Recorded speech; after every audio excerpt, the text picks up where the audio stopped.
Jack asked, as a fan, is it possible not to take any interest in recruiting without being billed as a casual? Now, Jack, I am never going to assume you're a casual just because you don't follow recruiting. So here's how I'll put it to you. I remember when I played high school baseball, when I was a freshman, and they gave us our itinerary. Mark Gilreath was the head coach at Harris County at that time. He gave us our itinerary. He didn't even know our names. We were just freshmen. And I looked at our calendar, and it said in December there were voluntary conditioning periods. I was dumb enough to think it was actually voluntary. I didn't know any better. And so I quickly came to find out what voluntary meant. Jack, here's what I'll tell you. Following recruiting is voluntary, but it is highly recommended.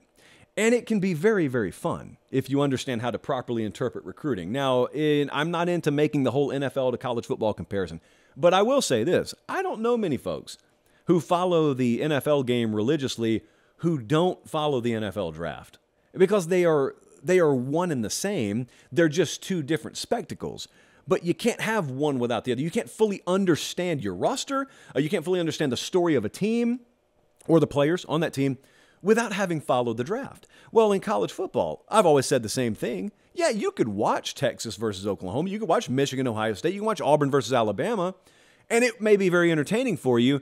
But if you want to be a more diehard fan, if you want to understand the full context of it and the beauty that is interwoven into the tapestry of those games, boy, it really helps to know that not only did that four-star wide receiver from Montgomery, Alabama just score a go-ahead touchdown in the Iron Bowl, but he was once committed to Auburn and then flipped to Alabama 48 hours before national signing day. Steve Wiltfong broke the news. Yeah, that all of a sudden rings the bell a little bit differently. I also think that recruiting is more fun to follow than the draft process, and it's a totally different animal than the NFL draft. You got to understand now, in college, they don't pick the player picks them. So there's this immense amount of pride when a kid who has options to go wherever he wants to go chooses to be a Miami Hurricane. Miami does not get to choose the 5-star out of Douglasville, Georgia with the 9th pick in the 2023 college football draft. That's not the way it works. And then what you also come to find is those kids that are picking between Florida State and Miami turn it into a competition between the exact same schools that you have grown accustomed to watching do battle on the field on Saturdays. And the way that you get jacked up to watch a big USC-Oregon game on Saturdays, what you may not know if you don't follow recruiting is there are kids in that stadium on that very afternoon watching that very game that are set to decide whether they're going to go to Oregon or USC 3 weeks from now. It's an official visit weekend in Eugene or LA. It's crazy. Some of the best stories in college football don't even happen on Saturdays. They happen in recruiting.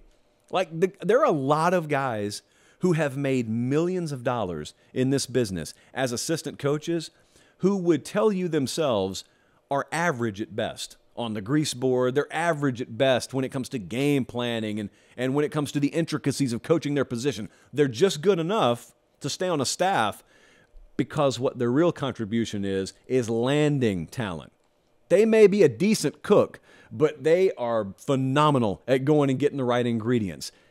That doesn't necessarily exist in the NFL. You don't really have to do that because of the way that the draft is structured. In college football, totally different ballgame. So, no, you don't have to follow recruiting.